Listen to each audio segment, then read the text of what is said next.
Welcome back. It is episode 148. I am your host, Jacob Harris, and this podcast is sponsored by Achievement Apex and Power Pit Rockingham, as well as Ped Test Australia and Bulk Gym Chalk. Today, I am joined by Ben Mayfield-Smith. Thank you for being here, mate. Mate, appreciate you having me. I was very honoured when I received the invitation. It's good to know that my name means something in that way, that someone feels that way when they receive the message. Mate, I've seen a few people on. Obviously, even my coach and good friend has been on, and I was like, oh, what's this guy on? And then I open the message, and I'm like, oh, sign me up. We're on. I love it. You actually run your own podcast as well, because you run one with Aaron, so Bros with Brains. Yeah. We had that going now for about 3 years. It's kind of what's the word? It was one of those things like it's fizzled out a little bit with both just like our schedules. It's just kind of like on the back page. Like I think we got to 130 episodes, but it just became like we both got so busy. But it was like, what's that? What's something that we have to give up? And it was just like became less and less available for time to do it. But yeah, between that, Bros of Brains, we ran that one for about 3 consistent years. I think we didn't miss an episode for 125. And then we run our personal business one, which is a Matter Mentality podcast. So that one goes more into like psychology, training, performance, nutrition, lifestyle, high performance in business. It's everything. And because your main background has been coaching and like body recomposition, that sort of like focus in your career. Yeah, exactly. So the primary realm we work in at the moment is body composition, physique competition, natural and enhanced realms, as well as more of a performance athlete side as well, and then overall just like a lifestyle approach as well to like general behavioral conditioning, lifestyle change, behavior modification, things like that. I find the behavior side of things really interesting, especially when we start to look at nutrition. It's not that there's less relevance with training. I think it's just probably its own discussion, but nutrition probably being more relevant just simply because it would affect a larger population, because obviously not everyone trains, right? Where everyone has to eat. So I'd like to delve into that a little bit in terms of behaviors, because you've obviously worked with people who are doing something in a competition setting, but then you've worked with people who just want to probably improve their body composition overall. What do you think, and this is going to be a big question, what do you think would be possibly like the primary factor that is to be considered when anyone is approaching their nutrition? Like, what do you think across the board just affects human beings as opposed to like an athlete or someone that isn't an athlete? What do you think is just the factor that needs to be considered before anything? And what is something that you, I guess, always keep in mind when you first meet someone? I think, that's a good question. I have to kind of like build a foundation to this for it to make sense.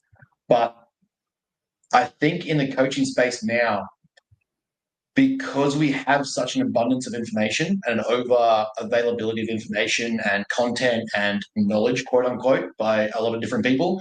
I mean, you can have one person who is conflicted by 40 different perspectives on 40 different topics of nutrition and, 35 different concepts. And it's like, if you followed every single one of them, you probably actually couldn't technically eat food because this is toxic or this is dangerous or this is wrong or this is right. Avoid these and include these.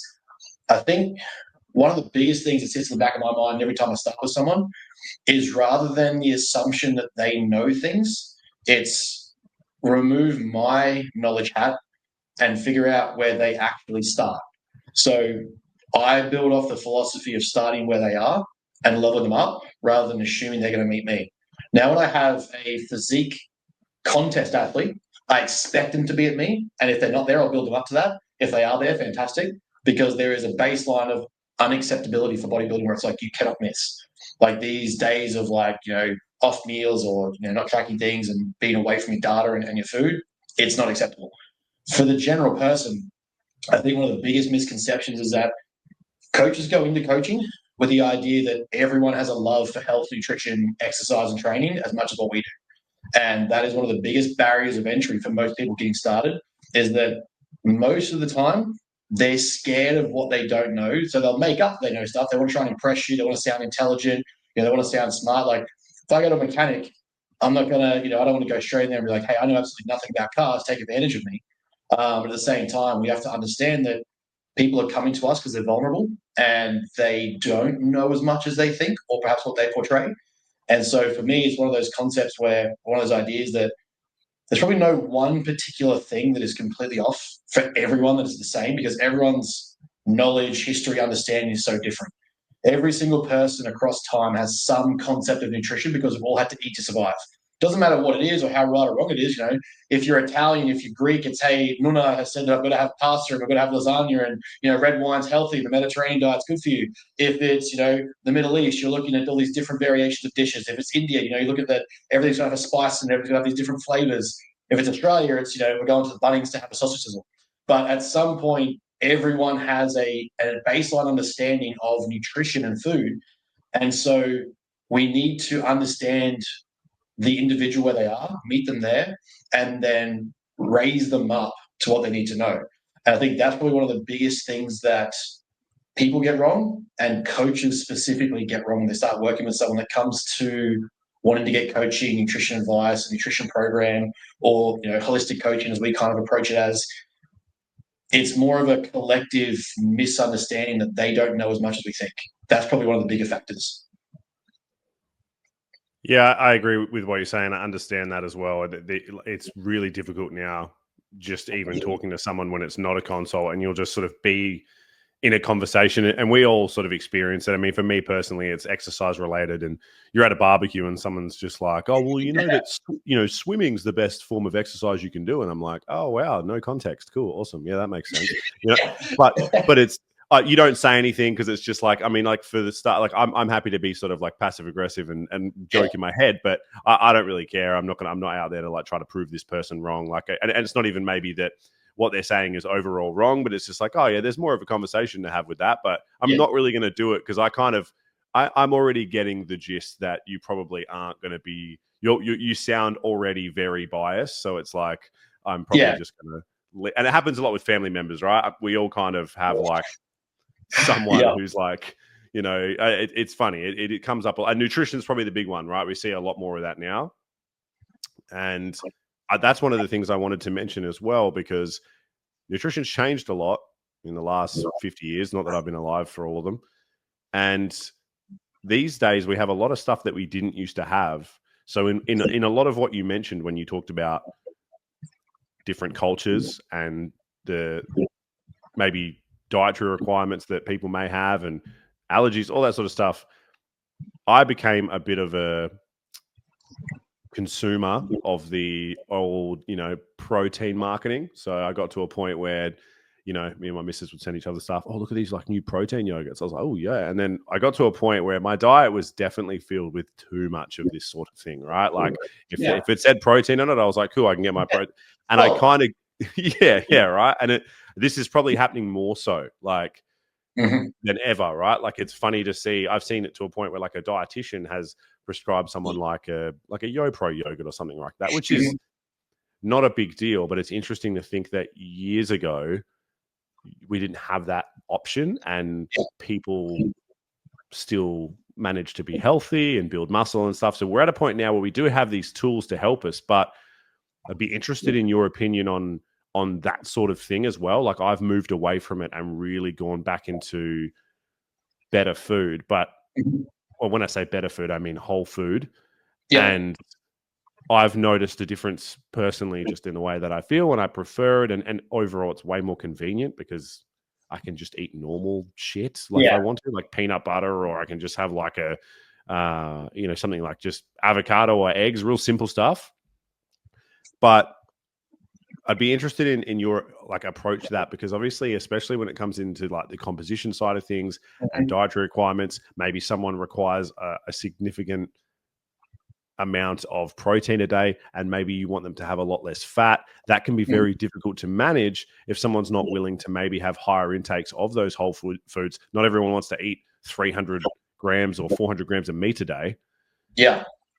Obviously it's a balance, and I'm kind of expecting that to be part of your answer, but like what's your approach overall on that sort of food? And do you think, I feel like it's not something that people get talked about because they use it to basically say, oh, like, you know, these things can be healthy and that's okay. And I do agree. But do you think there's a bit of a danger there of people becoming too reliant on that kind of quality of food where it's maybe not as good as just good old fashioned like whole food? Yeah. So one of the big things that I try to look out for with clients is, again, coming back to what they know, right? So we've drilled into them over the years, like as in general society, it's like, you know, protein's is the big thing, right? Everyone's like, I've got to put protein in now. We still know on average, like I did a presentation in America a couple of years ago at one of the summits over there. And I think it's like on average, the average American currently consumes about zero 0.6 to zero 0.8 grams per kilogram of protein a day. It's next to nothing. And the people who are consuming protein, it's generally highly associated, if you look at the trend data, with trans and saturated fats. Now, what does that tell you? That it's mostly fried, deep fried, battered of some kind. Like, you know, the protein sources, whilst the protein is improving, which is still barely, it's paired with something that's quite unhealthy, for lack of better terms. So kind of people are getting to the point where it's like, you know, I've got protein drink this, I've got protein bread that, I've got this protein egg white, or I've got this, you know, all these individual products are kind of like marketed with high protein. Like Nutrigrain has a high protein option now, which is like just more Nutrigrain. Like Nutrigrain already was a more dense protein cereal compared to others. And I think that gets people caught up already straight away with the marketability of it. And it's like, oh, protein, my coach said more protein, I've got to get that in. That's, you know, it's not wrong advice, but we have to look at the context, the nuances, and the environment surrounding it. And one of the things that we push is what I call my physique composition scale. Now, the more intense that someone sits on the physique composition scale goal, the more I have to teach them and move them to specifics and specificity. So if you're, you know, leaning towards the left, as someone who's brand new, you've got no knowledge on, you know, nutrition, training, exercise, you've got grandma's advice from back in the 50s, like we just sort of said, you know, I'm going to start with, let's get some palm sizes of meat and let's teach you how to just get more protein into your day. And that's usually going to be like, I want you to have 4 or 5 serves of this portion spread across your day. That might look like a scoop of protein powder. It might look like protein yogurt or like a chobani or something like that that's high in protein, rather than just being a standard sort of like dairy protein. I don't even have them, like a yogurts are just kind of like sugary yogurts. Again, nothing wrong with that, but just more so teach them to look for protein options that are still relatively good nutritionally. They're whole foods. They're made from real food. They come from high meat sources, quality meat sources, diversity of protein sources. And then as we move along that spectrum, we start to see the needs of the individual become far more specific and more nuanced. And so the greater someone's physique goal becomes, the more specific the teaching, the education, the coaching has to get in order to get that specific outcome, right? Like specificity breeds specifics. So for me, it's as we get closer to stage, or as we get closer to someone learning about you know, physique competition, we have to get to a point where we're quite specific in food selection. Like if it's, say, 2 weeks out, 4 weeks out, I'm not going to give someone highly fermentable foods. I'm not going to give someone foods that's hard to digest. It's going to take a long time to break down. It's going to be highly, you know, slowing the process of absorption. Usually it's going to be something that's quite easy to stomach, quite easy to process, moves through the system quite well. It doesn't cause them to bloat or gas up. You know, they're not fermenting the foods like, you know, cruciferous vegetables. That starts to get more specific. And at that point, I'm absolutely taking out, you know, protein food options because they tend to do those things. You look at sugar, alcohols, sweeteners and stuff that are used in a lot of those foods, it starts to get quite disruptive for most people's stomachs and digestion, like, you know, the GI pathway. So as it gets closer to stage, we're trying to maximize your look. We're trying to optimize how you're going to be on stage. I need to assess how that's looking. You know, we need to control food selections. So what happens is as we get closer and closer to that stage appearance, the food variety actually comes down. One of the things I've found now across my clients is you probably end up with what starts out as 40 to 60 food items in a week for someone's nutrition becomes 10 to 15 because we've narrowed in like, this is the food that processes well for you, digests well for you, doesn't disrupt pathways of digestion, doesn't cause stress, bloat, inflammation. You feel good on it, you sleep well on it. You're not waking up with like gastro, diarrhea, gassiness. We're not overly consuming vegetables. These foods digest and move pretty well. So you find that the diversity becomes quite nuanced and quite specific. Again, you follow that spectrum, the more specific it gets, the more narrowed it starts to funnel into, and that's where you kind of have to be. So it really depends on the client's goal, where they are, what they know, and then what we want to get to as the end goal. Because that will start to dictate, like, yeah, like you said, if you want to have some protein items and it's like something like I don't know, I've seen protein wraps now and stuff like that, where it's like, oh, this is a low carb protein wrap bread thing you can use now instead of a high carb one, but it's got 50 grams of fat in it and 10 grams of protein. It's like, well, just go have the carb wrap instead. But I see the point. We're trying to include protein. So the premise is okay. The delivery and the facilitation is probably a little bit off. But the idea is we want to increase protein. So we can start there. We get close to the stage, that's not the option. We're looking at whole food, stuff that digests well, real food, things that sit easy in the stomach, removing any of that artificial sweetener, for lack of better words, sugar alcohols that won't digest well, usually will cause some sort of bloating and flooding of the stomach. And we're just going to have you simplify things so you digest it properly. Yeah, I mean, I think individuality is always going to be that, it's going to come down to most of it, right? But I feel like we should still be able to, for the most part, think across the board that you're not trying to demonize anything. And I think that's where we've gone wrong. And that's probably why this is more of a discussion now, because people see it as demonizing things, because that's not really what you're trying to do. But for the most part, I'm sure with clients and even yourself, you would have seen that if you are going to have a body composition goal, for example, we must be able to measure it across some kind of spectrum that people that generally consume a higher percentage of whole foods versus a whole bunch of protein products. This podcast is sponsored by Achievement Apex. Achievement Apex creates some of the best barbells in the world, and they supply some of these barbells to some of the strongest powerlifters and athletes in the world. If you want an Achievement Apex barbell, you can go to achievementApex.com and use the code PORTAPOTTY for 10% off any order that you make. Have better body composition if we could measure that, simply just because the sources of the protein that they're having, the overall food quality that they're eating is going to be better. That's probably not a strange assumption. Not a strange assumption. I think you're right for the most part, in the sense, like, I will push, it's funny because we kind of come back to what used to be that age of like 80-20, right? Is like make sure that at least 80% of your food is coming from whole food sources. That includes your protein sources. Make sure, like, I'm adamantly against, like, if you're having 4 or 5 shakes a day to make up your protein target, we're missing the forest for the trees here. We need to have nutrient diversity. We need to have health. Like, yes, macro targets, total calories in, calories out is a big part of the equation, for sure. I've got a bunch of content where I go through how this is so nuanced, though. It goes through where, we need to look at what's the makeup of that food, what's the quality of that food, how does it sit with you, where's it coming from, reasons why it matters. There's a nuance to it where it's like, those are the numbers, sure. But underneath that then becomes like micro health.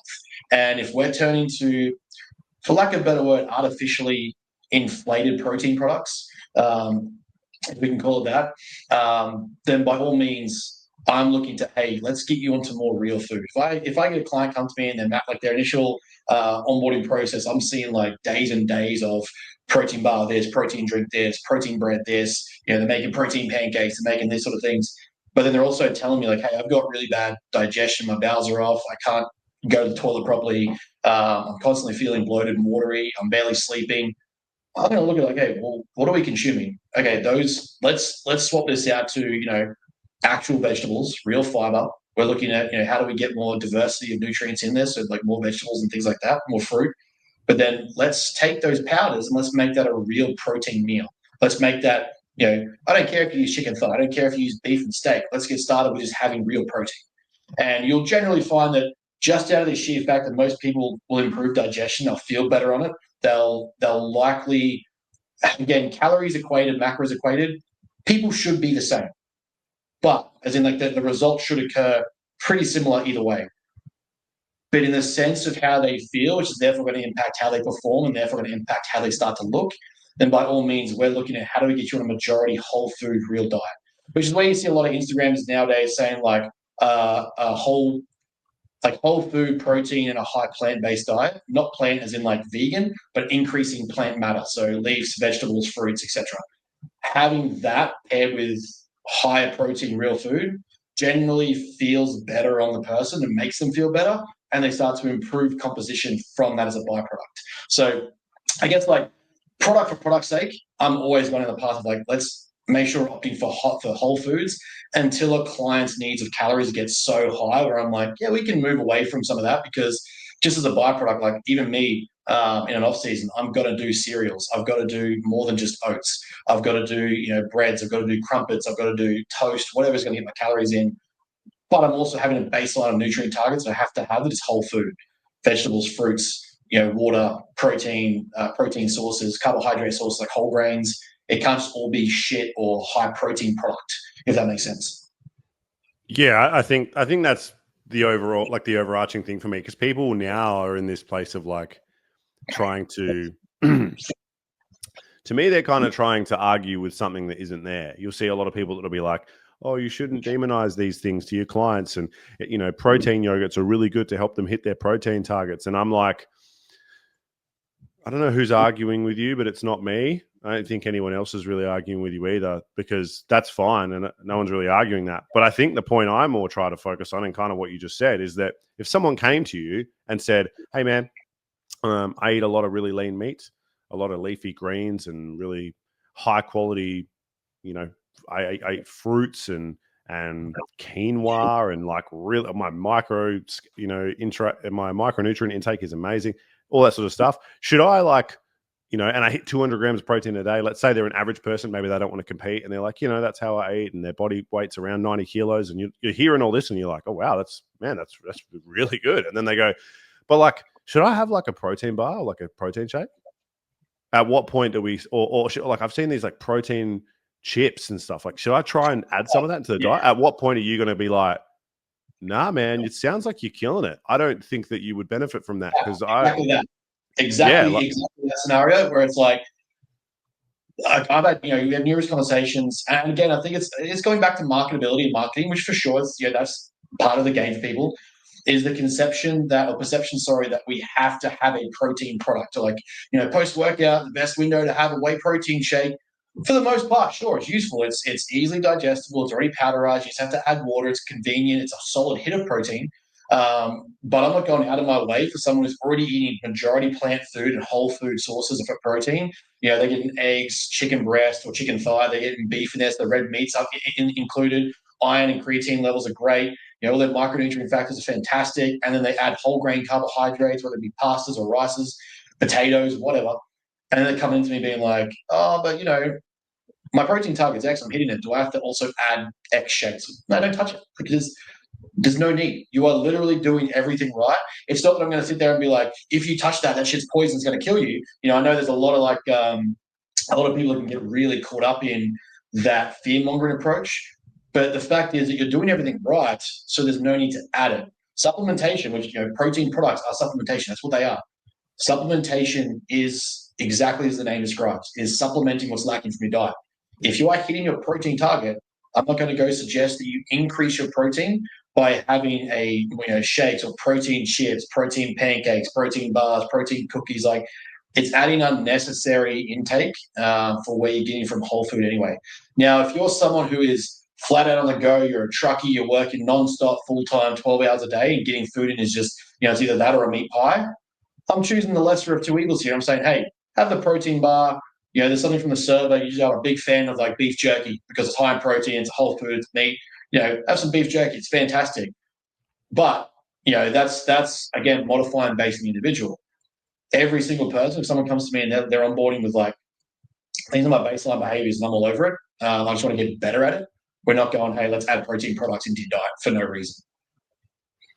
Yeah, I think that's more of my point, is that everything's based on a consideration. So for me, sometimes I've just noticed these days that people are on the back foot a little bit before there even is a reason to be. So straight away, someone's like, yeah, well, these things are really good if someone's busy and all that sort of stuff like that. And I'm like, okay, but let's say we're basing everything off of what's best, because you have people that go the opposite direction, right? Optimal people, right? And they're like, everything's optimal, and like, what do you work a 9 to 5? You can fit a cutting board and 3 avocados and 10 eggs in your bag with it and cook that at work. It's like, bro, like you're kidding, right? Like, so the thing about that is people go the other way, and that's where we're seeing a lot of problems with that. But I think that the conversations, funnily enough, that everyone wants context added to them, you try to have this conversation and it comes down to the same thing. Like, it'll be like, oh, well, what would be the best thing for me to eat possibly if I'm trying to get a high quality protein source that's maybe accompanied by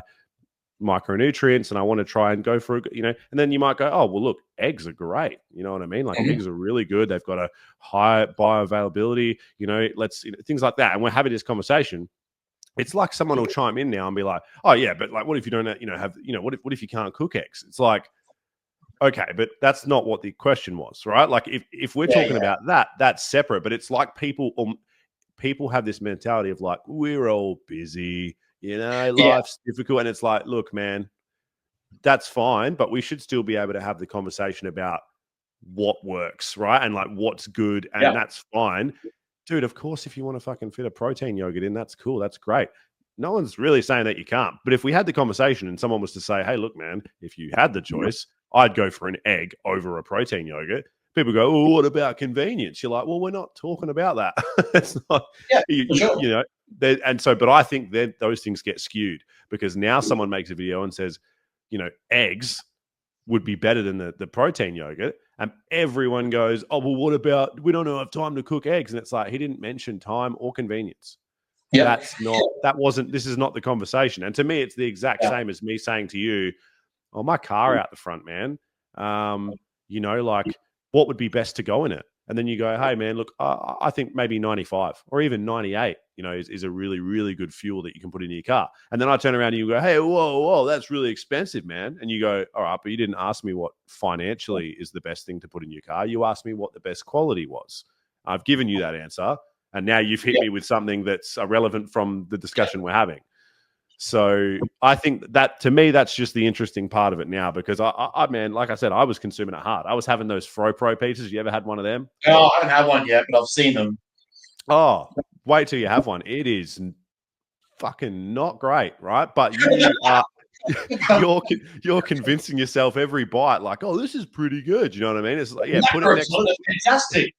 Yeah, exactly. Like, the macros are amazing, and not to mention, how great is it that they've somehow jammed 32 grams of fiber into this? Because I ate nothing else today with fiber in it, so I definitely haven't overdone my fiber intake now. And it's for sure. Yeah, dude, those smart bars are the most hilarious one for me. I don't personally like the taste of them, but I think one of them, they have anywhere from like 22 to 28 grams of protein per bar or something. And I just found that hilarious. I was like, that is surely no one, like, I don't know if I'm just completely unaware of people's fiber intakes. Maybe someone has a diet where they have no fiber, and this smart bar is giving them everything they need. Shout out to you if that's you. I ate a lot of fruit and I have a fair amount of vegetables. So to me, I was like, if I ate one of them, man, I'd have like 70 or 80 grams of fiber like every day easily. And that's where the conversations start coming up around like those context specific situations where we're looking at like, why is it causing digestive issues? Why are you bloating? Why is this? Why do you look like shit? Why do you feel like crap? It's because you're throwing in things like, you're like, oh yeah, the protein count's great. It's like, yeah, it is, but we break that bar down. You're now getting 50, 60, 70 grams of fiber in a day. At a certain point, there's that U curve where it's like, good amount of fiber, pretty good amount. That's a great amount of fiber. Oh, and now you have liquid shits and you're basically just bloated and you got gastro for diarrhea for the next 5 days. Like, there's a certain point where you have to weigh up the context, the situation, and nuance of the conversation. It starts to get to those specifics when it's like, again, like you said, if we're talking about best quality, if we're talking about best this or that, then whey protein is a great option for protein sources. It is a fantastic option. For the lack of better term, it is real food. It's fermented and it's processed from dairy. It's how it's extracted. Whey protein is a good quality source of protein to include. But I'm also going to suggest, like, don't go replacing every single meal with whey protein, because you'll start to feel like shit. Like, you're missing the rest of the conversation, right? Forest for the trees type deal. And that's where I think, there's conversations around what has the most protein, or like, yeah, but my protein's up. Like, yeah, it's cool. But is that protein up from real food? Let's start there. Can we get you to have like 3 or 4 meals of chicken in a day with some vegetables, or is it you're having 3 or 4 shakes to offset the lack of protein you're having? Because the numbers equated, we've got 30 grams of protein per serve each time, but I'm looking at this going, well, which one's going to produce the better outcome for you, feeling better as well as looking better? And it's probably going to be the one with whole foods as the primary foundation. Building that foundation is probably the key. And then you go, okay, well, what are the gaps? Let's plug the holes. I'm going to put in a protein powder, because 200 grams of protein for someone who's used to having 80 grams a day is pretty high. And that's where it's like, if we look at like realistically, the numbers are pretty astounding for how low the average person's protein intake is. You're looking at like 0.8 grams per kilogram. For someone who's 60 kilos, that ain't very much. For someone who's 100 kilos, it's only 80 grams. So, you start looking at that and going, well, if I can get you from, I'm going to get you from 80 grams to 200, sure, a protein shake's good. But I'm going to try and make sure like 3 of those meals are whole food proteins with some eggs or some chicken or some kangaroo mince or some beef mince, some fish, diversity, because then we start looking at the micronutrient profiles and what that all provides, which is a more complete diet. Yeah, I mean, it's a funny one with the protein shake side of things too, because I saw they've brought out, I think Browns, I think they've got like choc chills now that are like 30 grams of protein or something. So it's like like the old choc milk everyone has on like a building site. Oh, yeah. And Man, but I think Dare Ice Coffee, I think, has one now as well. I haven't looked at the actual ingredient list yet, but a lot of the time This podcast is sponsored by Power Pit Rockingham, and Power Pit Rockingham is probably the best gym for you to train in if you are in Rockingham and want access to quality powerlifting equipment and a good environment to train in when it comes to powerlifting training or bodybuilding training. If you are in the area and want to do so, pop on down to Power Pit Rockingham, jump in for a casual session and tell them that the Porta Potty sent you. Products that are just protein marketing, like they just want it in there to be in the competition. It's usually like a milk, like a milk extract, or it's like a casein or a concentration, and they're usually pretty horrible on the stomach. Like, I do not feel good if I drink one. Oh yeah, it's the same as I don't know. I haven't looked at it, so I don't know how bad they are. But it's like the one they're everywhere here. They're in like servos and everything now. Like like the Rockaby Farms ones. Oh yeah, and like they're fine. Like if a client says like I'm having one of these, I'm like, oh yeah, you're fine. But the Browns ones or the new Choc Chills one, that's what I mean. It's like 30 grams of protein, and I'm like, yeah, and 360 calories. That sounds worth it, doesn't it? Like that's the other thing people forget. It's like, dude, you know that all they're doing is adding protein, right? So like, just because it says protein on it, like it's funny. It's like it says protein, so people are like, oh, like healthier. Like you're like, no, because of as we know what a protein, like what a gram of protein is worth. It's actually just higher calorie almost always with a lot of these products, like you said with the wraps and stuff before. So it's actually quite hilarious that. It's this thing, like you said, it's a marketing thing. And so I'm interested in a lot of the stuff you said about like the way that you feel in regards to this sort of thing. And this is why the nutrition is the topic I wanted to cover a lot with you, because I think that you've seen the side of it with competition. You've seen it at the level that I would argue it's at its highest, right? I would say there's probably no time where you put more focus on your diet than when you're bodybuilding, right? Mm-hmm. Because you're focused, maybe when someone's playing sport, they're not really focused on how they look. So it is just performance based. And not that it doesn't matter as much, but bodybuilding seems to be very much like you've got to really dial it in. Mm-hmm. Whereas, as you said, not everyone's going to feel that way. And so some people can get away with certain things. Some people can get away with a bit more. But one of the things that you mentioned is that someone might struggle to eat more. A topic that I find interesting is that someone will say, for instance, like you said, I'm only having 80 grams of protein a day. Then they struggle to eat more, right? We know protein fills us up for the most part, and especially if you're having high protein food or you're having lean meat or whatever it is, obviously the volume very commonly is a lot more than whatever the servo oat bar you were eating and when you had your coffee or whatever. Yeah. So I always find it interesting though, right? Because a lot of the time, as we know, we deal with clients that may be overweight or have issues with eating. But you mentioned the behaviors and the psychology before, and I think it's so interesting that we see it a problem. And you would have it with people all the time. So you've got someone who's overweight, they eat like shit, they gain weight because they overeat. Then you need them to eat more protein. And all of a sudden you start to hear stuff like, oh, I just wasn't hungry, or I struggled to hit my protein today, or something like that. And it's funny because the value is still the same, whether it's a carbohydrate or whether it's a protein. Fat's obviously a little bit different. It's like, sometimes I say to people, I'm like, it's funny because it's like, don't you want to eat? You know, isn't the reason that we're here because you couldn't stop eating? But the only difference being is it comes down to that same thing as it did when we were a kid. No, mum, I've got no space in my stomach for vegetables, but I definitely can eat 3 LCM bars after this. Yeah.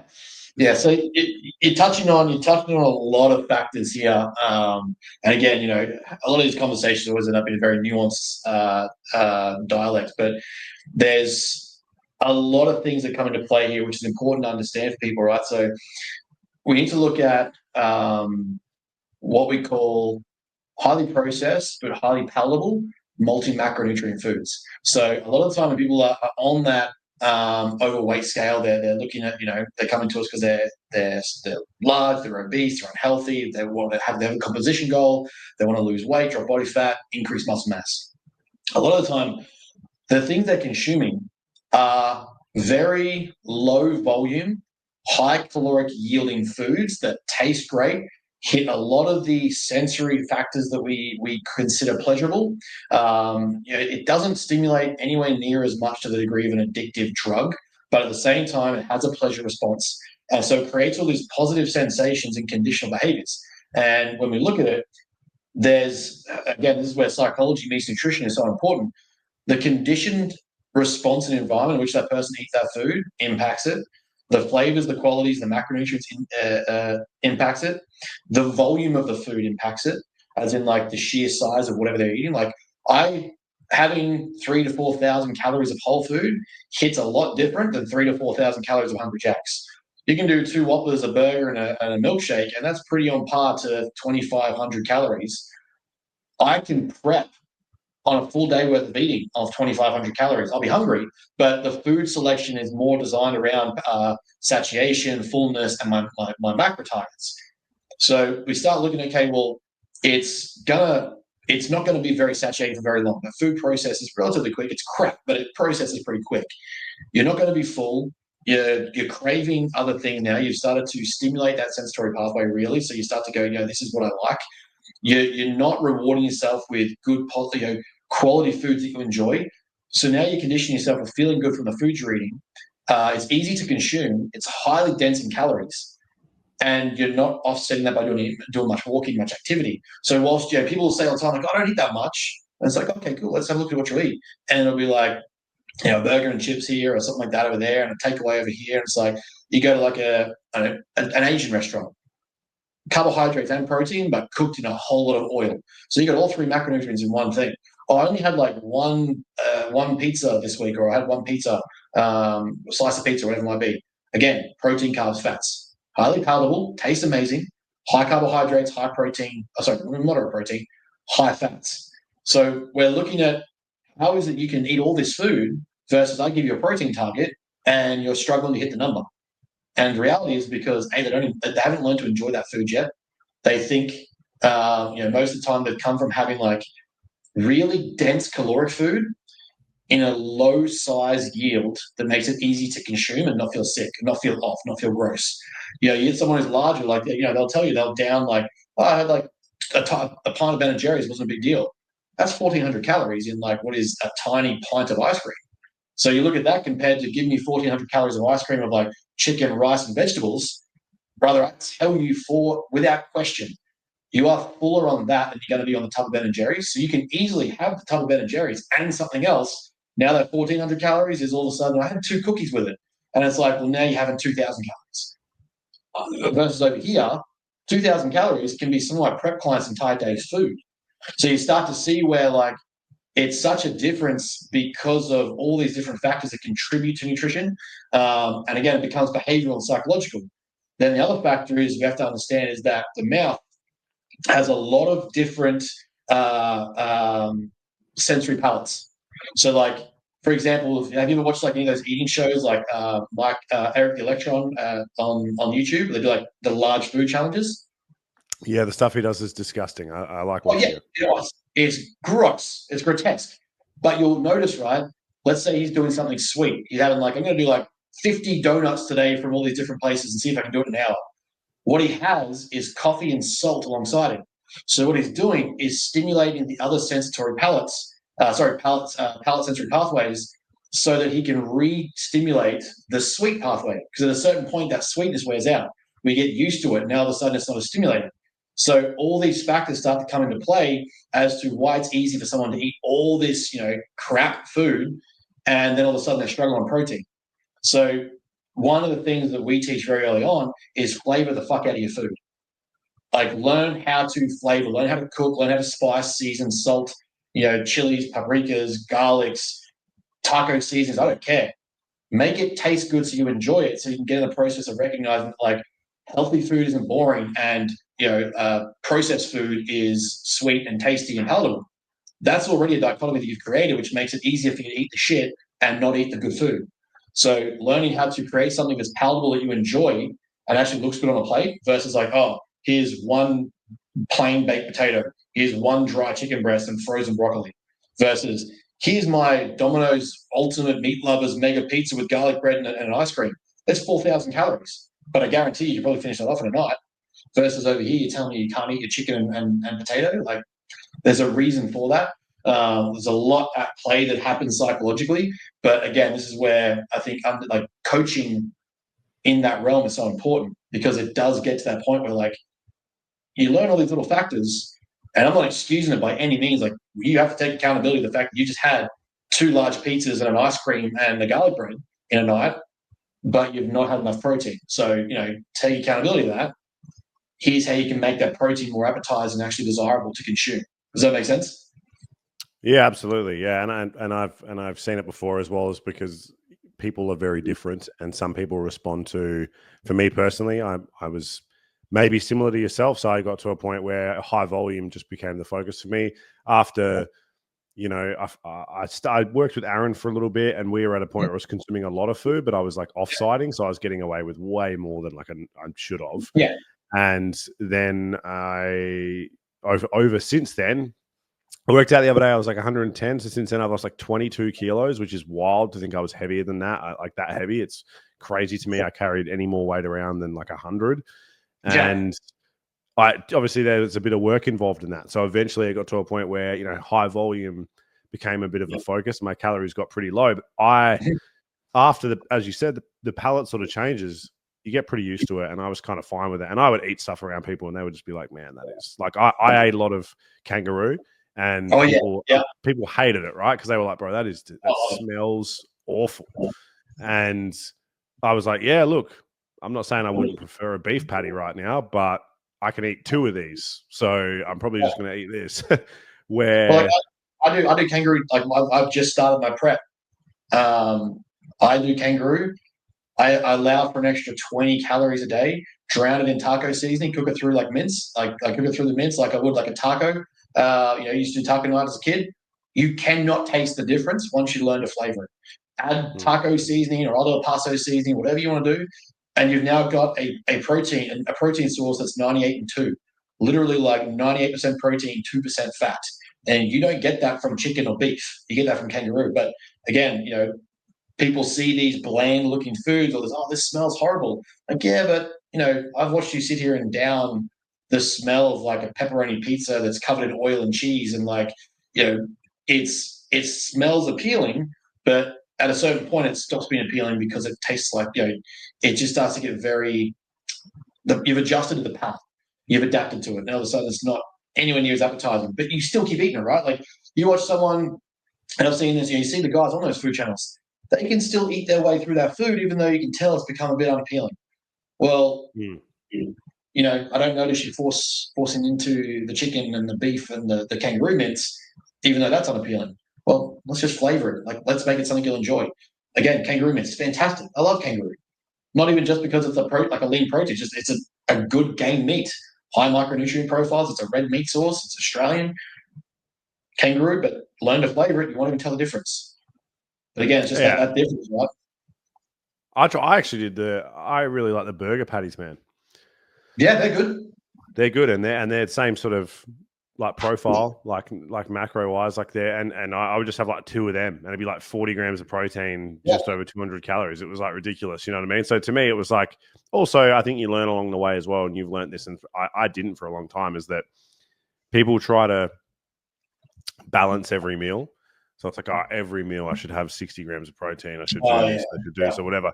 But you learn pretty quickly that makes food taste way worse, because you're trying to balance everything. Where what I learned, it was like, actually, why am I doing that? Because I can have 25 grams of fat in this meal if I'm willing to only have 3 or 4 in the next meal or the one before that. And you see it a lot now. Like for me, I've never understood it where I used to see people on prep and they would do the peanut butter rice cake thing. I never understood that, because I was like, if I'm going to have fats, I'm not going to waste it on. Well, almond butter's become really popular, and I've never really so popular. why. I'm like, it doesn't even, just to me anyway, personally, I'm like, it doesn't really taste that good, I don't think. Like, and like, why would I want to get, like, I watched some guys prep one day and he had it like 3 or 4 times, and I was like, fuck, that's a lot of fat from almond butter. I'd rather an avocado any day. Like, obviously it's preference, but I just found it to be strange. And also I would feel that as a fat source, there's no way it would contain as many nutrients as like an avocado or an egg or something like that. So to me, I think I'm just ingrained in me to go for that. Or salmon or something that I just know is full of the good shit. But it's always going to be a preference. And obviously it's like a sweet versus savory thing. So I understand that. But I wanted to ask actually if you've had much experience with, because this is a whole nother thing, right? I mean, Ozempic's become massive. This podcast is sponsored by Ped Test Australia. If you plan on using or are currently using performance-enhancing drugs, it is very important that you make sure you are doing so, having them been tested before you use them or while you are using them, to make sure that you take care of your health. And you can also recommend that the people around you do so as well. Go to Ped Test Australia on Instagram to find out more about the details on how you can test your current performance-enhancing drugs that you are using, or you can find out more about testing other compounds or things that you are putting in your body if you would like to make sure that you take care of your health. But I wanted to ask about like anything to do with, maybe not Ozempic, but gastric sleeve surgery or bypass surgery or anything like that, because that's a really interesting area of what's going on here. And I know I've had like an experience with a client before, even recently, where she's been tracking her food, and the food intake is I understand this to an extent, but I'd really love to hear you kind of explain it. But it's like, it's low, and you kind of, and someone's still overweight and their food intake's really low. And then you have this sort of, I guess, maybe arbitrary kind of explanation people had years ago where they were like, all right, you slowed your metabolism down. But there's more to it than that. And I've started to kind of understand that it has a lot more to do with maybe your body's ability to output energy and muscle mass and things like that. I'd kind of like to, hear you touch on that. Yeah, so I think, again, a lot of context into the conversation, but when we really look at it, most people don't diet themselves down into a broken metabolism. Metabolic correction, if you will, after prolonged periods of dieting, seems to show from the research I've found it doesn't actually damage it long term. It repairs, the metabolism repairs itself pretty quickly. Thyroid functionality comes back to pretty well normal after a return to maintenance calories. Energy expenditure seems to follow suit. As you said though, everyone's baseline total daily expenditure is different. So we're looking at things like their NEAT, their EAT, the thermic effect of food, and then basal metabolic rate. So EAT obviously is exercise active thermogenesis or thermogenics. NEAT is non-exercise active. Thermic effect of food is the energy it requires to break down food. And then you look at basal metabolic rate. So basal metabolic rate is like, what does it cost for you to exist as a human doing nothing? What is your baseline functionality requirements for energy? And how does that vary based on person? So many reasons that can change. Sleep quality, general output, muscle mass, size, food intake. What else are we looking at here? Body fat mass. Like all these things will start to impact how much it costs you to just simply exist. That all adds up to your total daily expenditure.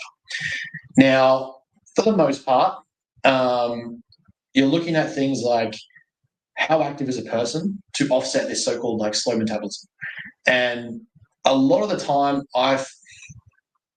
to put it bluntly, I find there's a lot of lying involved. And it's not I don't believe it's malicious lying on the client's behalf. I don't believe it's intentionally lying. It's a lack of awareness or knowledge that they simply aren't caught up with yet. There've been studies on it where they looked at using a certain, I can't remember the exact methodology of the study, but they had a certain population track their food and basically declare what they thought they ate. Like, hey, this is what I eat every day, tracking their food, here's my log. And then they did this energy expenditure test to basically see what they'd actually consumed. And it was like the difference of like 1,200 calories was on paper, like what they'd said. 3,000, 2,500 calories is what was consumed across the day. So you work that out day to day, 7 days a week. You're getting someone tell you they've had 1,200 calories a day. You're looking at 8,000 calories total of a week. But what's actually happening, 7 threes are 21. They're having 21,000 calories a week instead. So you see, like the reporting and the declaring is far from what's actually being consumed. And that's not to say everyone, it's not blanketing everyone that like this is how it works. But for the most part, the reason why the stomach band, Ozempic, even things like what's the Duromine? Yeah, Duromine. Yeah, Duromine. The reason why these processes generally work is they're decreasing appetite signaling. So you're finding that the reason you're getting a benefit is, well, stomach stapling is just simply like the stomach process, right? You're literally preventing your body to consume that much food because the stomach can't stomach it. It can't. The sheer size of the stomach now is reduced from the band and simply stopping you from being able to eat that much food. There's been people who have force-fed through that and basically broken the band and required to have resurgeries done and it be basically ruined. But the premise is that it's going to limit your ability to get food in, therefore restrict calories. So you've lost weight. One of the things I find is when people tell me, like, and I've worked with a couple of them, where this isn't working or it's not happening or I can't seem to figure it out. When I truly get to teach them to report, I was like, hey, what else did you have today, though? What went into your mouth? Rather than being like, hey, track your food, what went into your mouth? Oh, I had a coffee. Okay, we're talking about Western culture with the availability of Starbucks. I've found a lot of women that will tell me, oh, I'm just having a coffee a day. Cool. My coffee's an ice and black. It's 8 calories in total. I may as well not even track it. What's your coffee? A full cream venti chai latte with caramel syrup and a scoop of ice cream, and all of a sudden it's like, okay, you're having dessert for a coffee. That's an extra 1,000 calories right there. So you've reported coffee, but you're having something that's about 2.5 meals worth of calories in one standard drink. So is it that your metabolism is broken, or is it that you just didn't report the coffee that actually had a ridiculous amount of calories in it? Or perhaps you were having more glasses of Coke in a day than you declared. Or perhaps there was more than this is why we teach not to use spoon sizes when people do like measuring, because like a spoon size, a scoop versus a teaspoon of peanut butter can be the difference of hundreds of calories. You work that out across a day on all those little micro decisions you're making around nutrition. So the reason why those products tend to work is they decrease appetite signaling or the availability to consume food. When you have something like an Ozempic, you have something like a Duromine, you simply lose the will to eat. Like there is no, like the desire for you to consume food is reduced on purpose. And that's where the benefit comes from. When we look at like one of the limitations of using Ozempic, especially for like bodybuilders or like physique guys, is there was an argument that it reduces muscle. It's like, oh, one of the things we found is that there was actual fat-free mass loss, meaning muscle tissue. But what is paired alongside that is it's also a reduction in desire to consume food. Consuming food means protein. So the reason why you're atrophying muscle tissue is because you're just overall eating less. It's not because Ozempic is like this catabolic product that's basically causing your muscle to eat itself away. It's for most part because you don't consume enough protein because you've suppressed your appetite and don't want to eat. If we counteract that by having more protein, it still works. It works quite well. But that's where the majority of the functionality of it is that we're really seeing that you just simply are eating less and have a less ravishing appetite. And that's why when I see people that tell me like, oh, none of this worked, I'm going to have this surgery or go on this drug, and all of a sudden it works. I'm like, okay, what else did you do different? Oh, nothing. I just didn't want to eat. It's like, okay, but you were telling me you weren't eating as well when we were going through the nutrition. You haven't increased your output, you haven't increased your expenditure, you haven't increased your training, your movement capacity, you're not sleeping much differently. So the only thing that's varied is the compound that's going to decrease your appetite signal and your desire to eat food. Now all of a sudden you've lost weight.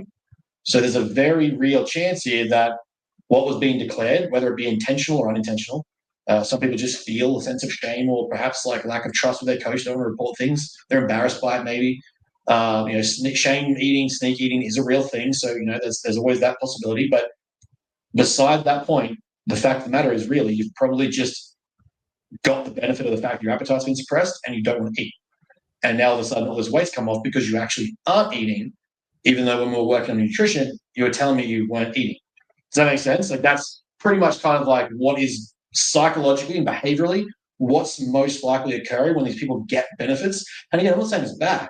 We can use Ozempic to counteract, I'm a big believer in proactive health, like getting someone healthier before they get unhealthy and then having to correct it. But if you're already there, you're already in that position where like we need to correct your health and lose weight so you can have a life-changing surgery or a life-altering surgery, or, you can just live comfortably in life for another 20 years, then these compounds are great. We can use it for that, provided we teach you behavioral change along the way, lifestyle factors along the way that will keep that result off. Because eventually you will come off the drug, you will come off the compound, you will come off the injection. If you don't learn anything, that weight's all going back on. Because what happens? You stop the compound that suppresses your appetite signaling, all of a sudden leptin and ghrelin go back to normal, and now you're back to wanting to smash food, and you haven't learned anything about nutrition. So that's where when you see, like, we actually have what's called I can't remember if it's called the slingshot or the yo-yo effect. But basically what will happen is you have someone go on like a Duromite. They'll lose 20, 30 kilos in 6 months. Doctor's like, yep, killed it. Now you're coming off. It's a methamphetamine-based compound. That is a stimulant that suppresses your appetite. What happens after your appetite comes back and you've learned nothing?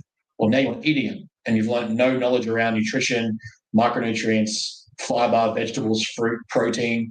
You just got to go straight back to donuts, cakes, pizzas, pastries, pies, the shit food. Yeah. It's an interesting conversation around that stuff, man, because it's now there's definitely a lot more acceptance happening for it. And I think it's all context again. It's the same as the thing I said before with the protein products. You know what I mean? It's like someone's like, oh, what do you think about Ozempic? And I'm like, oh, I don't really love it. You know what I mean? They're like, oh, what if someone's going to die because of how fat they are? It's like, okay, well then, yeah, it's probably good. It's that simple. Like, you know what I mean? But like, is it good in general? Not if someone doesn't need it. No, I have a client who's diabetic. Is Ozempic good for her? Yeah, that's why she's prescribed it. You know what I mean? Like that's a bit different. You know what I mean? Or should someone else take it if they're 15 kilos overweight? I would encourage willpower first, probably. And that would be my first step. I would say, hey, look, should we just try and change the diet and maybe exercise first? You know what I mean? And that's simple, right? That's honestly part of the it becomes such a part of the conversation where people are scared to have is that it's never positioned in a way where it's like, oh, medications are horrible, but it's like medications need to be used in the right context. Turning to pharmacology or psychopharmacology before we get to the baseline of behaviors that cause a problem, I think is an issue. We need to look at, okay, what led to this? Can we try these things first? Corrective behaviors first and foremost. If highly processed, highly palatable, highly nutrient-dense foods is the reason why we got to this position, what if we practice removing that first and foremost? Now, if we've done that for 6 straight months with absolute honesty and things aren't working, okay, let's look at bringing something in that's going to maybe turbo this up a little bit, going to increase the output, maybe boost it a little bit, something like that. But we're still not going to be absent of trying to fix these behaviors. We're going to try and continue to learn and improve these behaviors, because once we take that compound out, those same problems are still existing.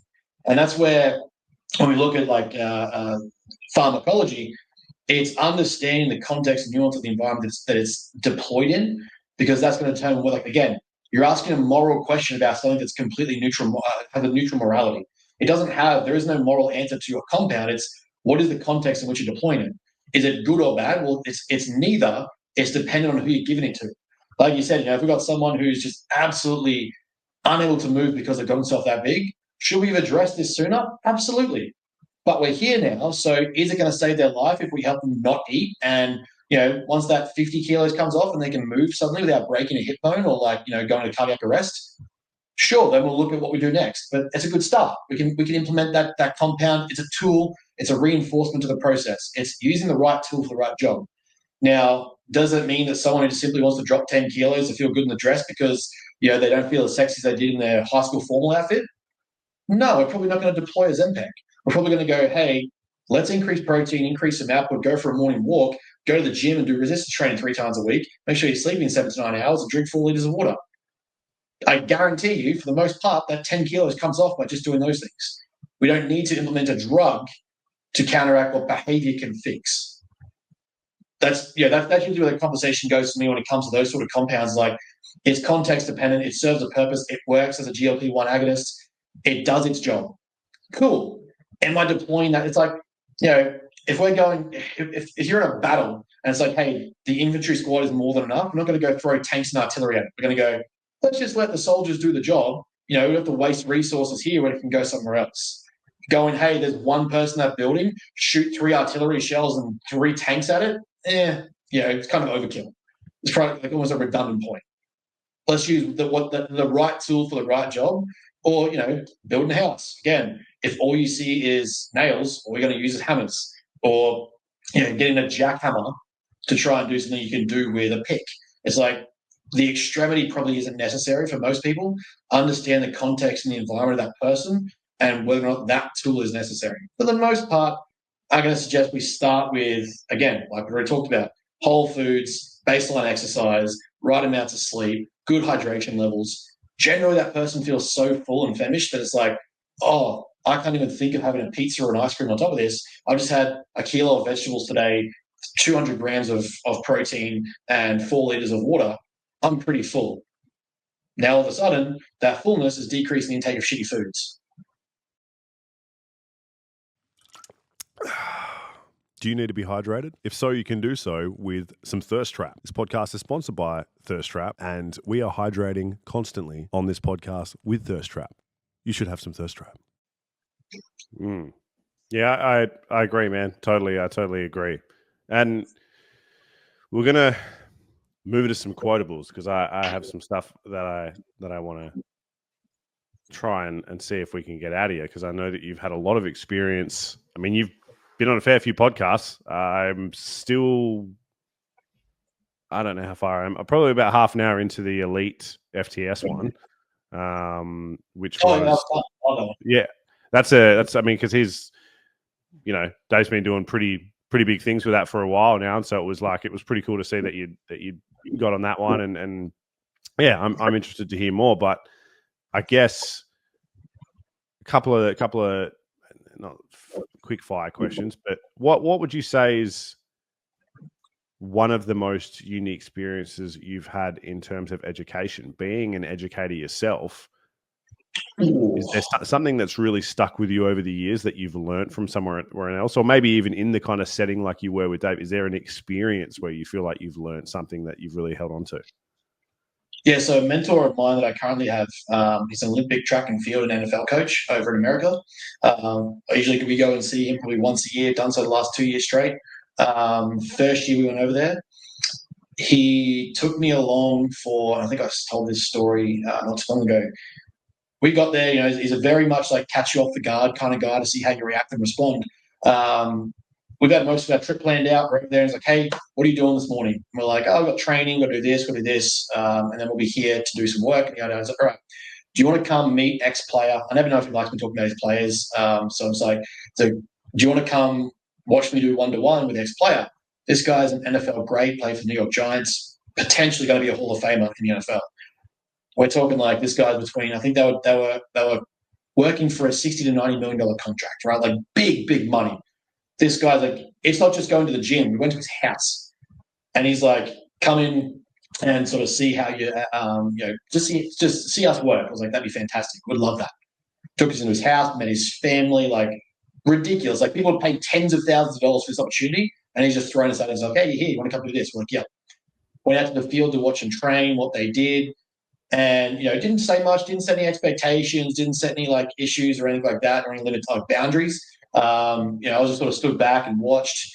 And at the end of the day, at the end of when we left, he was like, the whole reason I did that was because I wanted to see if you actually wanted to be a coach or if you wanted to be a fan. It's like, because how you act in the presence of an athlete like that will determine how they treat you and respect you in the field you'll end up in the future. It's like, if you go into rooms like that and all you want to do is get autographs and photos, they'll treat you like a fan forever.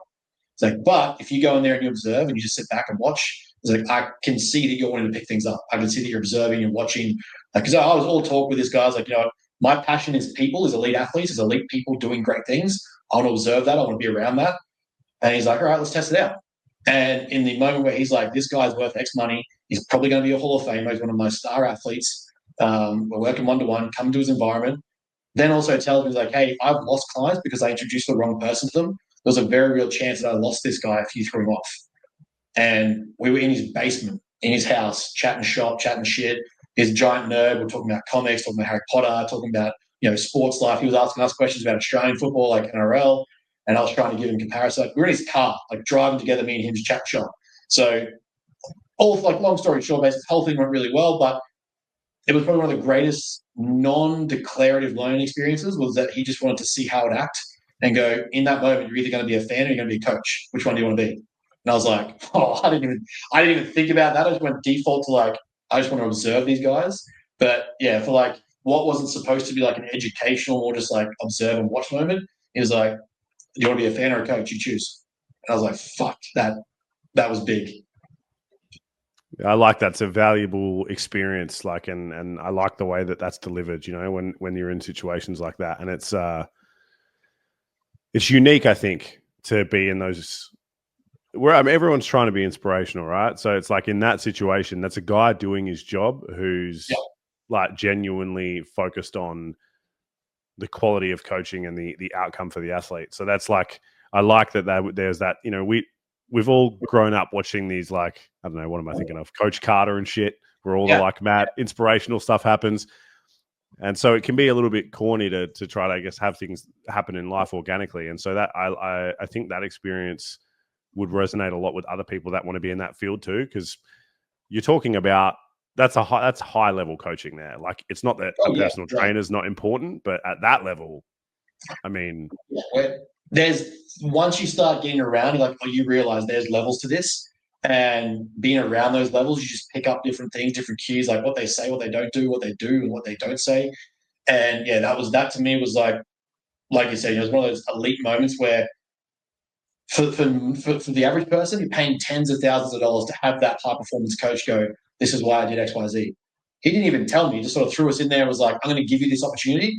And pretty much the gist of what I got from it was, this will determine if I keep you as a mentoree or if I get rid of you. It was like, how are you going to handle this situation? And that was it. It was literally unspoken until after the fact. And I was like, oh, shit, I didn't think of that.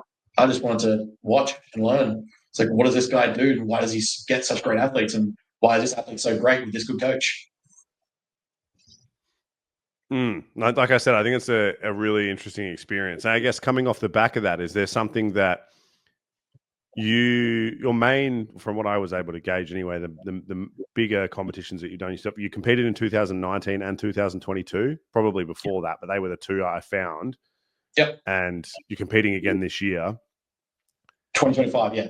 Sorry, 2025. I still feel like we're in next year already, because it's yeah. we're very close. Yes. So what is, after I guess mentioning that, what is an experience that you've had in your personal coaching, I guess, journey for however long you've been doing it? You've reflected on basically something that you learned from him. Is there maybe, I guess people want to talk about the successes a lot. Is there something that you learned along the way where you kind of had to learn the hard way, and something that kind of, maybe not that you put someone in danger or anything, but you made a mistake personally as a coach that you felt like you were able to address, be honest with yourself, and realize that you needed to do differently moving forward? I think what you've just described is how I approach every season I finish with an athlete. So not that there's been extreme situations of absolute, like you said, absolute mess ups, but I guess the bigger lesson for me, and the thing that started getting quick results, was how fast do I review and reflect on a client's season or a result that we occurred, whether it was a result we wanted or not. I've lost clients because they didn't get the result they thought they should get. I've also, nailed results and got pro cards on their first ever season. So I've had a spectrum of results here that, they've all got to stage, but perhaps didn't go the way they wanted. So the big lesson for me was, how fast can I take accountability and ownership of what happened, implement the correction so it never happens again. And that was like my results as a coach in business skyrocketed as soon as I started doing that. When I would look at we as people like to take credit for the successes, but then we point fingers for the blame. So that to me is where it's like, you spend more time doing this, less time doing this when it comes to criticism, and you'll thrive, because that self accountability, that self reflection is what so many people lack, because they can't have those honest conversations, and that's going to hold them back because they aren't able to see where they're lacking, where their weaknesses are, where they're holding themselves back, and where they're doing disservice to their clients. So for me, I will at every point be like, it's almost, in Jocko's words, extreme ownership. It's one of the first books we recommend in our reading list. I will point to myself as much as possible, like, this happened because of me. And it might just be we missed the peak. It might be that someone was 5 kilos off. It might be that someone didn't lose at the rate that I wanted. Whatever it might have been. Short of something that is outside of my control, like a placing on stage, I will point the finger at myself as much as possible and go, what did I do wrong? How did we end up here versus where we want to get to? And how can I make sure that doesn't happen again? And it can be as simple things like, it's not to sound sexist, or it's not to sound like any sort of like gender-based problem, but using certain words around female clients that are physique competitors, I've learned is very important. You use the wrong word in how you describe a result, a phase, or an outcome, and it can have significant impact on how they're thinking about themselves. And if you're going to coach females, you need to be aware of that. I made the mistake of saying certain words, nothing, what's the word, illicit or wrong, but more so like my choice of word around body composition or appearance or look. And it's landed with them in a way where I didn't mean it that way, but that's how they perceived it. And I'm instantly going, oh, I didn't take accountability of how I speak. Me as a coach, I need to be aware of the words that I'm using to my clients, because that will impact what they're thinking, what they're feeling, their perception, where they think things are heading, are they happy? All this stuff becomes a predicate on whether I use the right word or not. And that's in body composition. There's not a lot of coaching, like, rugby league coach, and I've been a rugby league coach, soccer coaches, cricket coaches, NFL coaches. Like there's a lot of coaching involved in that. For physique coaching, for the most part, until the last few weeks, there's not a lot of detailed coaching, except obviously like, managing life factors, sets and reps, nutrition protocols.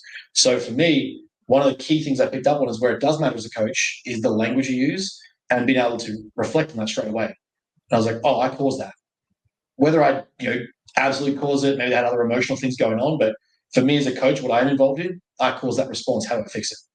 Never be mindful of how I understand my individual client, be cautious of how I speak, use words that resonate with them. That it's not pussyfoot around it, but I'm not trying to create problems for that client. So yeah, I think one of the big things for me was more encompassing what you just said, is that reflecting on every season and not just taking away like, oh, I got a pro card, or I got a first place, or these podium finishes.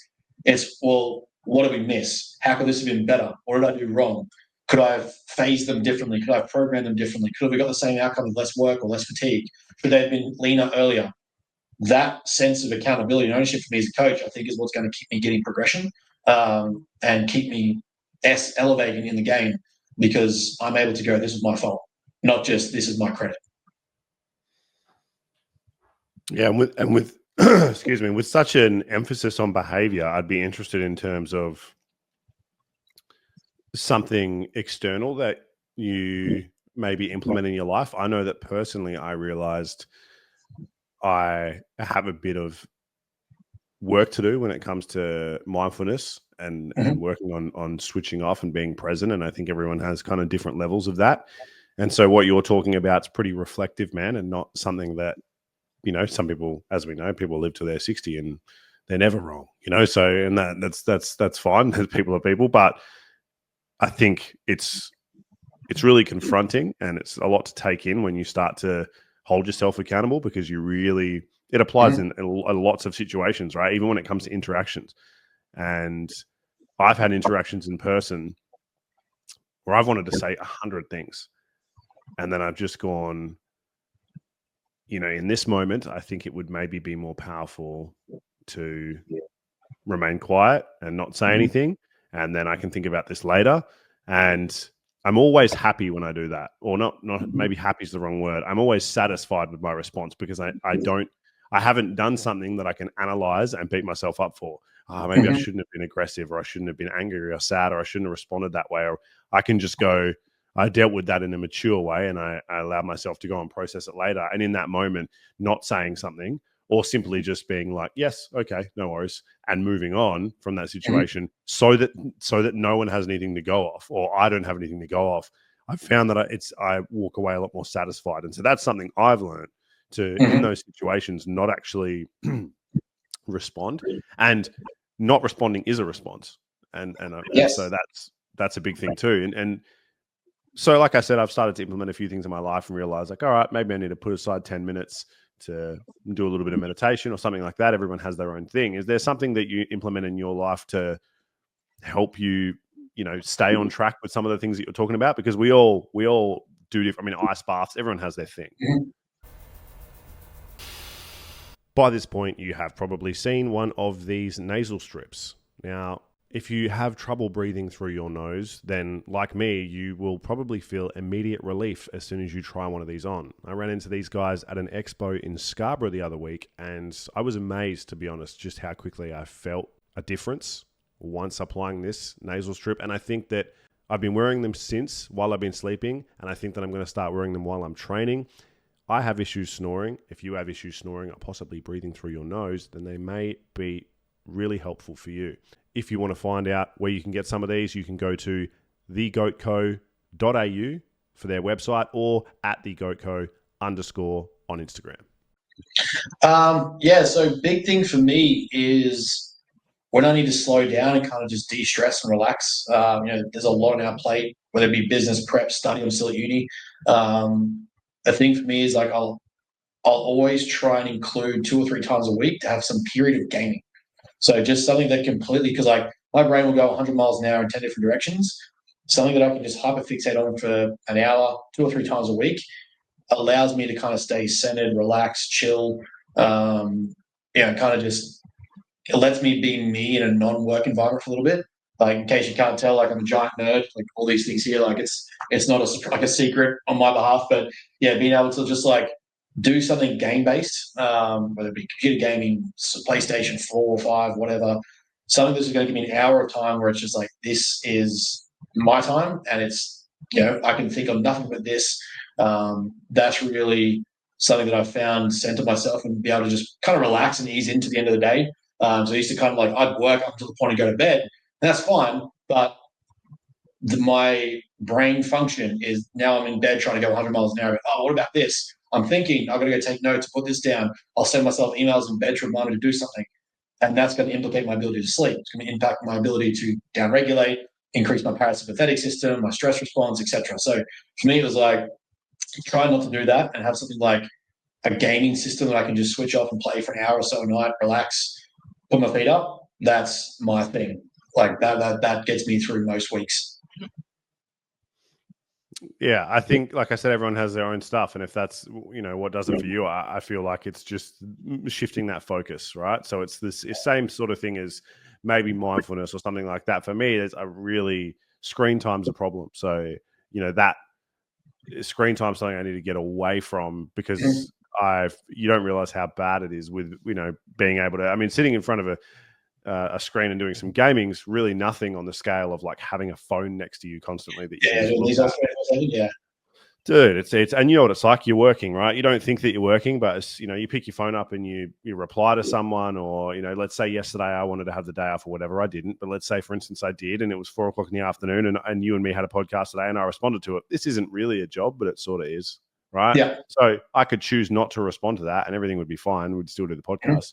But you get impulsive about things and you start to go, oh no, I'll just quickly do it. And all of a sudden you realize maybe it wasn't straight, but from the moment I woke up today until I went to bed, I kind of worked. Like, even if it was like I had a little bit of a break here, but then I answered a question or a client said something, I did that. And that's a huge habit to try and break. And I imagine is pretty like prevalent in your life. And then if you're at uni, I mean, that's an even bigger thing, right? Because you're probably trying to have downtime, but then you've got this thing in your head where you're like, yeah, but if I did a little bit more study, then I'll be a little bit more ahead, It's what are you studying at uni currently?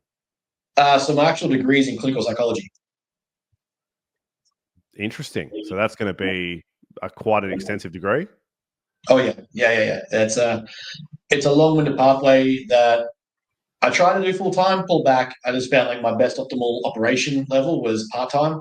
I was getting better GPA on 2 subjects and just executing and still managing the business growth and my own training versus trying to do 3, 4 subjects and get it done faster, which is what everyone asked. I just found to be more efficient, just kind of like stick with the 2, maintain GPA because for psych, post grad is a lot determined on your GPA and getting into postgraduate programs, which is where you really get to call yourself a doctor. Is really determined by your GPA at certain schools. So it was, for me, the trade-off, maintain the GPA, take the slower course, the slower time frame, but holding that GPA over the long term will have a better chance of opening doors and get me into the conversation after graduation. So that's where it's like, a big priority for me. But yeah, part-time. Yeah, interesting. Well, man, I think it's super interesting what you're doing, and it's crazy to think that that's where you're headed because podcasts are an interesting one. You can never really tell how they're going to go, and we could have, beat our chest and spoken about bodybuilding the entire time, and I probably would have been fairly bored, to be honest, because I have had that many conversations about it, as I'm sure you have too. Yep. And I find it a lot more interesting to kind of delve into who someone is. And I think we've covered that in a really interesting way because I actually didn't know that that's what you were currently studying. And then when we look at that, a large portion of this podcast has been about behavior and human behavior around what we're talking about. So that's actually probably where someone's going to get the most value out of listening to you as a person, because it's not that you don't understand hypertrophy or nutrition. Obviously, that's what you do. But it sounds like you've got a lot more to offer psychologically. And then I think that we already know that that's a big part of it. But as the years go on, I think we'll realize more and more that it's a much bigger part of the equation than it probably, as we said, anyone can sit here all day and go, eat this, train like this, it's perfect. And that's all great on paper, but we're human beings and that's not how we work. So I'm interested to see where your career is maybe in 5 to 10 years, to think that that's going to be a bigger part of it. Yeah. So, I guess before we conclude, I would have a question for you. Given that you've been around a lot of people now and you've done some podcasts, you've got a lot of experience, and you're in the thriving metropolis of Brisbane, where all the good stuff happens, I imagine. Over here in Perth, we hear about it. We don't know. There's, I guess, a question I do like to ask is, if you could be around anyone, let's say you could spend a day with someone, maybe a day maximum, have a conversation with, train with, anything of your choice. I've had Arnold, I think, 3 times, which annoys me. So please don't say Arnold. But this is the other thing I put out there that I find really interesting, because I've mentioned that you're a nerd. So I'm interested to see where this goes, because it doesn't have to be fitness related. If you can be around someone for a day and spend a day with a person, they can be alive or dead. It doesn't matter when in history they were alive, and they can also be not fact or fiction, but they can be fictional. So they don't actually have to be a person. They can be a character. Oh, geez, I'll give you 5 different ones, 5 different categories. Okay. Let's go with alive. We'll go with real. It would probably have to be Peterson or Musk. Dr. Jordan Peterson or Elon Musk. It would be one of the most annoying days of their life, because I would not stop speaking except to get answers from them and asking questions. But it would be one of the most insightful days of my entire life. What you could learn from someone like a Musk in 24 hours would be silly, whether it be for yourself, your business, your career, education, doesn't matter. Same with Jordan Peterson, like in the field that I study, what I want to do. The only other person that would be for me would be, I'm giving you 3 here basically, would be Tim Grover. Give me Tim Grover and me and him will have a field day, and I could probably talk his ear off at ridiculous levels. But Tim Grover, so in case you don't know, go read Winning, go read Relentless. 2 very profound books. He was a coach of Michael Jordan during his pretty much his entire career. Coach Kobe Bryant, Coach KD, very successful performance coach, high in the high performance speaking realm now. One of those 3 guys, without question, would be my entire 24 hours. Okay, I'm not familiar with Tim, so that sounds like I need to check that out. I think that anyone that does something like that, I mean, like I can imagine being involved in coaching at that level would just be insane anyway. But Winning and Relentless, you said they're called. Winning and Relentless are two of the most profound books you'll read in performance. Okay, interesting. I will have to check them out. It's not about physiology or biology. It's just purely about high performance. And once you read it, you'll understand. But they're just two profound books. They're awesome. Well, there you go. We got a recommendation from. Are you an audiobook guy, or are you old fashioned? You read books? Audio. I've got both. I've got a pretty extensive library starting to grow now, but my audio library is also pretty good. Interesting. Okay. Well, man, look, I really appreciate you coming on today, and I'm actually really satisfied with what we covered. As I said, I think it really aligns with more of who you are as a person, as opposed to I've had a lot of empty conversations with people that can just be about science, which is great. I just think maybe I'm not the person for it because it's not like I've got a PhD in something. So using big words and having intense conversations isn't really for me. I'm more about actually connecting with someone, and I think that when someone listens to this, they're actually going to get a pretty good idea of who you are as opposed to what you know. And I think for me, who someone is versus what they know has always been more important. Agreed. I like it. Yeah. So if people want to follow Ben, obviously, or, follow you, man, they know that they'll have the Instagram of yours will be in here. I'll chuck the Matter Athletica in there one as well. So people can go and check out your podcast as well as the one with Aaron. You've still got 130 episodes of Bros with Brains for all the science stuff that we didn't cover in this one. And man, I'm looking forward to you competing in 2025 and seeing how that's going. What federation is that in? So in IFBB, Season A 2025, it lands around April. Oh, great. Okay. So you're prepping over Christmas. How fun's that? Yeah. I love it. I actually don't mind. Makes things easier. I think we're thinking about doing the WA show actually. So I might actually come to your side of the desert. Oh man, we would love it if you did. We've got, I don't know if you know what Tim's setup's like here, but we're in like a private facility here, and so everything's kind of. I think that's probably the direction that we'd love to head in if we could. I'd actually really love to do a lot more of that. I'm kind of the, I don't know what I'd call myself. I'm like the operations person, so I'm like, I want something to happen. I'm gonna do it. Tim's the kind of like.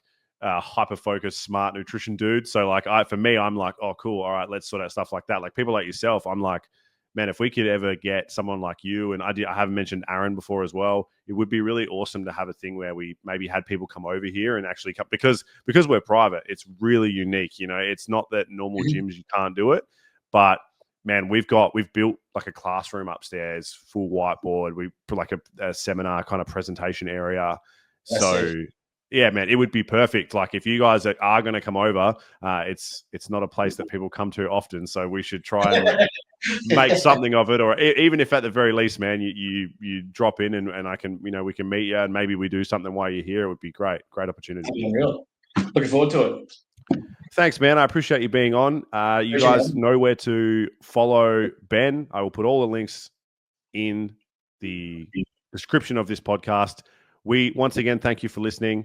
And Ben, it was great to have you, mate. We'll talk again soon. Appreciate it.